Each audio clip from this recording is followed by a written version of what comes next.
Ali obstaja zavetje proti strahu, tesnobi, sovraštvu? Obstaja. Kje? V obračanju glave in misli k Bogu. Ljudje nas izpolnijo z negativnimi informacijami. Zdravnik nam pove, da smo težko bolni. Nekdo nam zagrozi.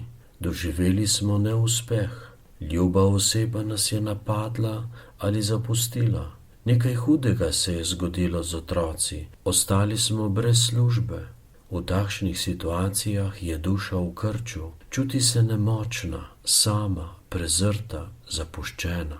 Želela bi nekam pobegniti. Toda kam? Človek čuti, kot da mu je celo telo bolno, preplašeno, da nima volje se s kom pogovarjati ali da bi želel nekomu zaupati vso dušo, toda kdo ga bo razumel?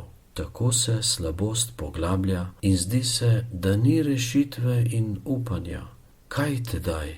Enostavno si odločno znova ozavesti, da je Bog tu in da te gleda. Zaglej se vanj vsaj 1 minuto in že ti bo lažje. Spomni se, da je Bog vsemogočen in da ima rešitev. Izgovarjaj besede Svetega pisma: ne boj se, jaz sem s teboj. Tako delaj, dokler kmalu ne občutiš, da sta strah in tesnoba izginili, kot da sta z roko odnešeni.